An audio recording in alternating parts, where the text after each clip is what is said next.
Her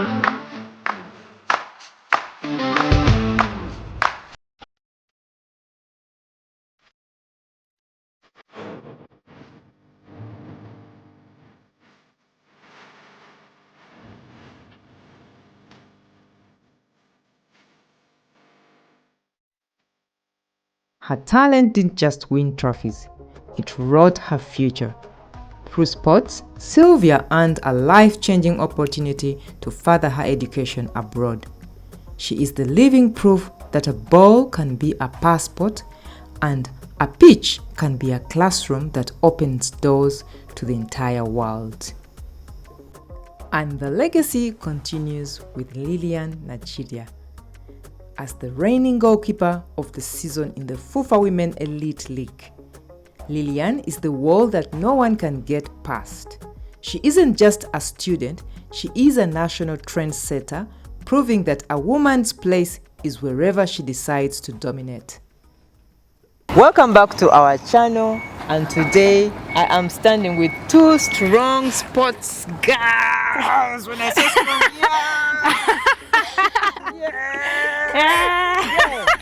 girls. These girls are not just sports girls. They dominate the women's sports in Uganda and across East Africa. Where else have you traveled? Kenya. Apart from East Africa, where else have you traveled? Senegal, Morocco, Mozambique. Ghana. And you have brought back trophies to Uganda medals. And medals to your school. Oh, big up for you guys. So can you introduce yourself? My name is Lilian Nakirya, the reigning goalkeeper of the season FUFA Women Elite League. And I'm the goalkeeper of national teams, under 17, under 20, under 18, and of course the senior team. I play for UG.Girls school and the club as well.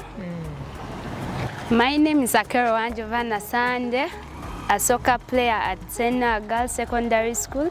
I play many numbers on the playing ground, but my best position is a striker. I play the wings. Lovely. So Lilian, yes. How has this position of playing? You said you're a goalkeeper. Yeah, I'm a goalkeeper. How do you feel about it? I feel like I'm so special because being a goalkeeper is not easy. Some girls, they say, have to go to do house chores. I have to help my mom do this to fetch water, because being a goalkeeper, like falling down, some of them, they are slayers, they don't want to get bruises, they don't want to get any crash on their skin. Oh. Yeah, like I'm so proud of myself to be a goalkeeper because it has given me a lot of confidence, it has given me a lot of chances, like to play on the national team. It has given me a lot of exposure, like moving to countries, because I have traveled to many countries. I have traveled to Morocco, to Senegal, to Mozambique, to Ghana, to Nigeria, everywhere. I'm so proud of my talent, and I'm so proud to be a goalkeeper, because being a goalkeeper, many girls, like all footballers in Uganda, they're all in-field players, because we are few in the country and worldwide, because goalkeepers are few, because the job is not easy. Powerful, Lilian. Now, Lilian, yes, you spoke about some girls opting for chores, also wanting to slay. I don't want bruises. And here is a Lilian on the pitch. She is a bit muscular. Yeah. You know, you have some muscle. Yeah, I know. Does that make you feel less a girl? No, because I know like football is not only for boys, it's for girls as well, because it's a skill. Because a girl can play football and a boy can play football. Hold it there. Football is a skill. Yeah. Football is a what? It's a skill. It's not gender-based, so it's not only a game for the boys. Now, back in the days, like 70 years ago, that's those girls that still have those bits of I need to do chores, or I need to be in the kitchen. That used to be the norm for girls, okay? Yeah. Culturally, okay? So I know that even today it's still creeps in a bit for some girls. And when they see you guys on the field, they look at you and they're like, oh, Maso, who is going to marry Lilian, who is going to marry Sunday, you know? For us, we need to keep ourselves you know, we don't like the bruises and so forth. How does that make you feel? How does that make you feel? Does it stigmatize you, or do you feel more energy and power to keep going and going? Yeah, it's just giving me a lot of power, because I know where I'm right now, I'm not stopping here, because I'm going far away. Even if they talk, I'm a secular, I'm what, I know I'm chasing something. You're chasing. Oh. You're chasing a dream. Yeah, I'm chasing a dream. And what dream is that? You told me something before we started. What dream is that, Lilian? Yeah, like... Where do you see yourself in the next 10 years? I see myself in professionalism. Like... Professional football? Yeah, to play professional football, because, yeah, my goal is to play outside Uganda, outside East Africa, just to go, like, people to see me on TV, to see me, like, they say that is Lilian, that is my Ogi, I used to play with. What's your best football team? What's your best football? It's just Manchester United. Oh, you are Man U. Yeah, but my role model is David Raya. Say it louder. Say that louder. Who is your role model in football? It's David Raya. He does everything well. That's all the things you like to see as a goalkeeper. The agility, everything, the reaction. I like him so much. Wow. Yeah, that's very, very powerful. But for some, the toughest opponent isn't on the field. It's the expectations at home. Yes, Sandy. So what do you have to say about being a striker? What do you feel when people say that, muscle and so forth? You even told me that at some point when you were planning to play football as a child, some relatives kept telling you, dash to the kitchen and do some chores. Can you tell us more about that? Yeah, those days back, they used to tell me, Sunday, why are you going to the pitch? At times they could come, Sunday, why are you going to the pitch? You have there your mom is there at home, why don't you go and help her? But then, people, they don't know, but there is time whereby you need to refresh your mind. Football has given me a healthy mind, because every time I feel like something maybe has defeated me somewhere, so I need like to relax myself, I go and refresh my mind. And people, they think the only thing that can prevent a girl is playing football. Football cannot prevent a girl from doing other house chores, because for them the only thing they see in the afternoon, maybe a girl is going for training, and now they assume would have left like the house chores for the parents. But that's not how it is. You can be doing everything at the same time, though people, they have negativity, they have their negative mentality towards football, because all they think it's like it's a gender-based game. And like, I think it's a boys thing. Yeah. They normally think maybe it's only for the boys, it's not meant for the girls. Because if you are to see, they don't have negativity towards other games like the netball, but they have it towards the football, because they think it's for only the boys. Yeah. Thank you so much, Sandy. At this point, I want you to tell us some of the benefits that you have got from football. So what are some of the benefits? I'll start with Sandy.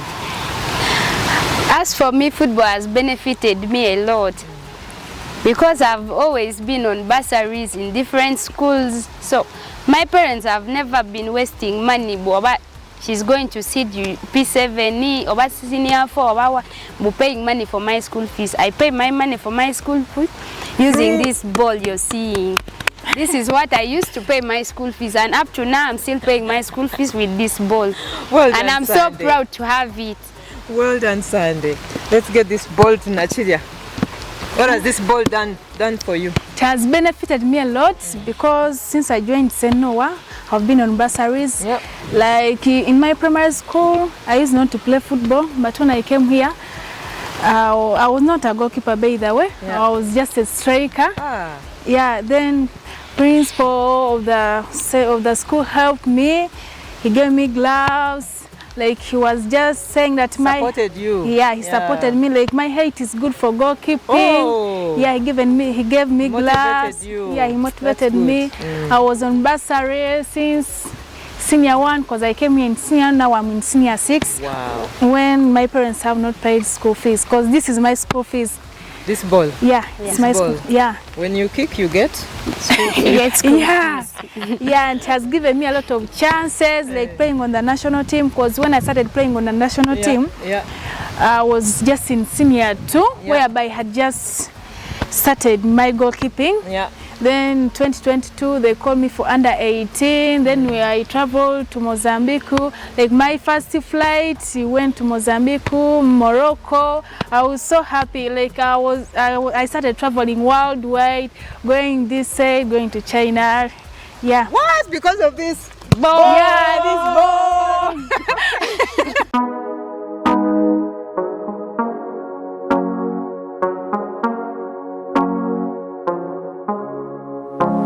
This fire isn't just on the grass. At St. Noah, greatness is a language spoken on every court. The basketball and volleyball teams are champions of East Africa, proving that athleticism has no gender, it only has skill. These girls aren't just playing, but changing the narrative of women's sports in Uganda. My name is Maxine Anyango Modesta. I study from UG.Girls Secondary School. I am a candidate. I'm in senior 4. I play for the senior team, Gazelles of Uganda, and I won my first gold medal when I was 17 years old. Ooh. Anyango, when did you join sports? I think I started playing netball when I was young. Then I don't know how I fell into basketball. Yes, I played basketball for, I think this is my 4th year. I played in senior 1. I was called, what inspired me to keep playing? When I just joined the sport, I was called on the national team in my senior 1. So when I went, I made it to the team successfully. Yeah. So I played under 16. It still motivated me that I can still play under 18. Wait, hold it there. You started with netball. Yes. And then you moved to? Basketball. Basketball. Yes. So why the switch? Why the switch? I also wanted to try and see what boys can do. Girls can still do. Because basketball was a sport for boys still. Then, when you joined? Yeah. Okay, that's something. And how does that make you feel now? It makes me feel good because I play better than some boys. I've gotten big opportunities that some boys haven't gotten or they haven't seen. Yes. Can you tell me more about the championships that you have, the tournaments you have attended? Yes. Yeah. I have attended so many championships, like so many tournaments. Mention some. I've done 5 here in Uganda. We hosted so many countries. Again, we went for Zone 5 in South Africa. I went for the youth camp in Ivory Coast. Yeah, and the championship for the Gazelles in Egypt. Yeah, a lot. And how does that then feel for one you? more, we went for the Giants of Africa, I remember. And how does that feel for you? Makes me feel good. Like, it makes me feel, like what boys can achieve, even girls can still achieve. I'm by name Veronica Blessing. I'm at St. Noah Girls. I'm in Form 5. I'm a netballer. I play a position of gears. I was inspired by 2 people. The first one was my big sis, Angel Wallon.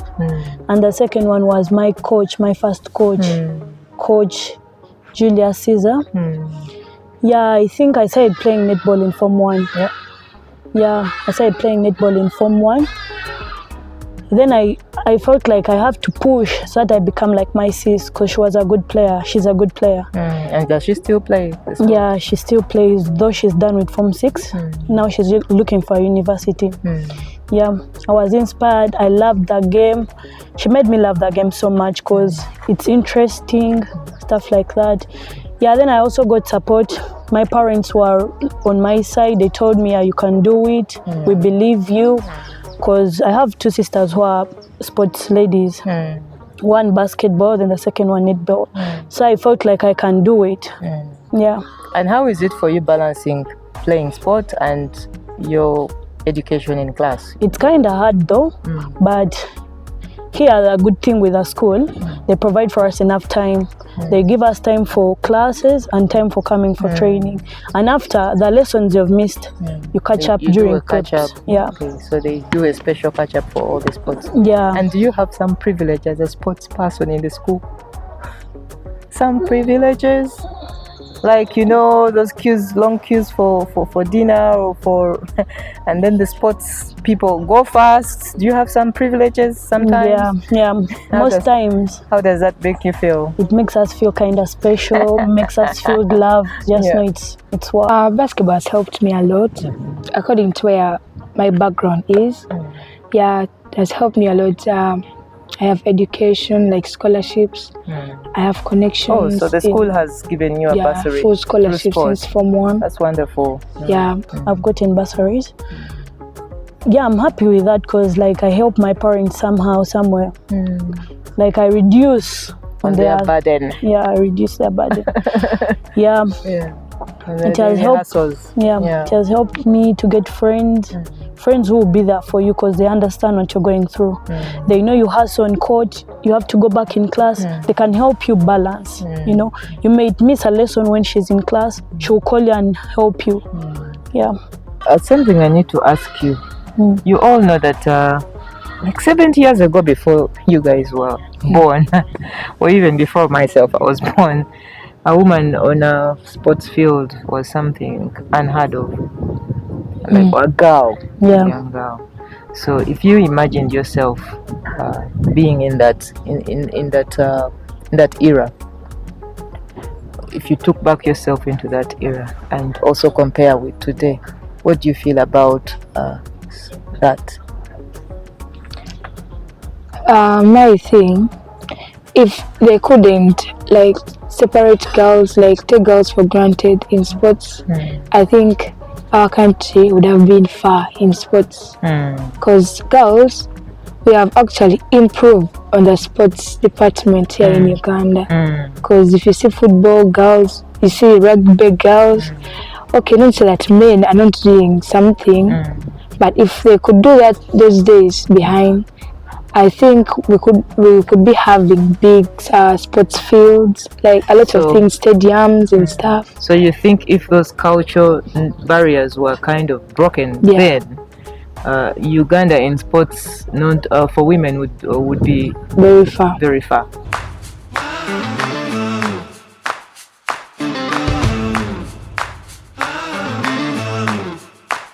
As the games teacher, what's that one change that you feel would significantly increase the opportunities of girls in the school, particularly, and women out there, or even girls out there in sports?